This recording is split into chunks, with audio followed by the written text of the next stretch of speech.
गेल्या अनेक वर्षापासून आपल्याला माहिती आहे की महाराष्ट्रामध्ये गुटखाबंदी केलेली आहे. आपल्या FSSAI ॲक्टच्या सेक्शन 30 अंतर्गत प्रतिबंधित जे फूड आयटम्स आहेत त्याच्यामध्ये गुटखा आणि तत्सम आयटम जे आपले आहेत त्याच्यावरती गुटखाबंदी केलेली आहे. त्याच्यावरती आपण अनेक वेळा कारवाई करतो, रेड्स करतो, फाईन करतो, FIR करतो. त्याच्यामधल्या प्रोव्हिजननुसार जेल पण होते, प्रॉसिक्युशन पण चालू आहेत. परंतु प्रोहिबिटेड आयटम असतानाही, फूड आयटम असतानाही महाराष्ट्रातल्या ऑलमोस्ट सगळ्या ठिकाणी हा गुटखा विकला जातो आणि कंझ्युम केला जातो. ही रियालिटी आपण बघतोय. मग याच्यावरती पर्याय काय? एन्फोर्समेंट तर चालू आहे, ते आपण आता जास्त स्ट्रिक्ट करत आहोत, तर ते चालूच राहील. परंतु याच्यावरती काही डेटरन्स असा क्रिएट करता येईल का की ज्याच्या माध्यमातून, कारण प्रोड्युसर तर इथं नाही आहेत प्रोहिबिटेड असल्यामुळं, ते बाहेरून आपण जे याच्यामध्ये इन्व्हॉल्व असणारे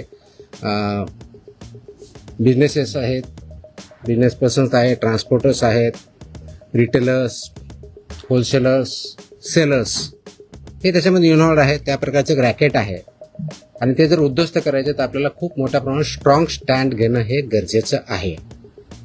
ह्या निष्कर्षापर्यंत शासन पोहोचलेलं आहे आणि म्हणून मध्ये बऱ्याच वेळेस याच्यावरती डिस्कशन पण झालं की काय केलं पाहिजे. आणि मी इथं जॉईन झाल्यानंतरही याच्यावरती आम्ही विचार केला काय करता येईल, कारण याच्यामध्ये this is a danger to public health आणि म्हणूनच तो आयटम प्रोहिबिट केलेला आहे. जर पब्लिक हेल्थला जर डेंजर असेल आणि तो आयटम प्रोहिबिट केलेला असेल तरीही त्याचा व्यापार होत असेल, तिथं ट्रान्सपोर्ट होत असेल, होलसेलर विकत असतील, सेलर विकत असतील आणि तो अवेलेबल होत असेल, तर त्याच्यावरती स्ट्रिंजेस्ट पॉसिबल ॲक्शन घेणं गरजेचं आहे. ह्या निष्कर्षापर्यंत पोहोचल्यामुळं आज दिनांक 12 जून रोजी मी मोका लावण्याचे आदेश पारित केलेले आहेत. So we have issued the order saying that MCOCA provisions will be, MCOCA कायदा, मकोका ज्याला आपण म्हणतो, Maharashtra control of organise crimes act 1999 हा आम्ही इन्व्होक केलेला आहे. ही माझी त्याची ऑर्डर आहे इश्यू केलेली. आणि ह्या ऑर्डरच्या अनुषंगाने हा फक्त फूड सेफ्टी ॲक्ट 2006 कलम 3, 26, 27, 30, 38, 41, 42, 59, 63, 64 आणि 89 बरोबरच Maharashtra control of organise crimes act 99चा sections 21D, 21E, 21F, 3, 4, 18, 21 and 23 read with code of criminal procedure 1973 किंवा भारतीय नागरिक संहिता सुरक्षा संहिता 2023 याच्या अनुषंगाने ही ऑर्डर मी आज पास केलेली आहे. एक मिनिट मला बोलतो त्या माझं पूर्ण होऊ दे, पूर्ण झाल्यानंतर विचारा ना प्रश्न.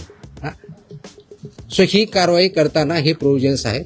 त्याच्यामध्ये ऑथॉरिटी कोणती आहे, त्याचं रॅशनेल काय आहे, कोणत्या क्राईम्सला, कोणत्या ऑर्गनाइज क्राईममधल्या जी 21D ची डेफिनेशन सांगितलं त्याच्या क्राईममध्ये हा क्राईम कसा बसतो, ह्याच्या ऑथॉरिटी कोण कोण आहेत, ह्या सर्व आपण डिफाईन केलेल्या आहेत. आणि याच्या अनुषंगाने अल्टिमेटली आपण काही ऑर्डर्स, डिरेक्शन्स या माध्यमातून दिलेल्या आहेत. त्याच्यामध्ये ज्या ज्या ठिकाणी हे मोर दॅन वन्स एखाद्या ह्याच्यामध्ये ट्रेड करणारा व्यक्ती, संस्था, आस्थापना असेल त्यांच्याविरुद्ध कंपल्सरी मोका इन्व्होक करायची ही ऑर्डर आहे. त्याचबरोबर सेक्शन 23 ऑफ मकोका ची जी प्रोसेस दिलेली आहे ती प्रोसिजर कंपल्सरी पाळायची हे पण आपण याच्यामध्ये आदेश दिलेले आहेत. त्यानंतर persons and entities against whom MCOCA shall be invoked are manufacturers and producers of prohibited food products, number 1. Number 2, financers funding their manufacture, procurement or distribution.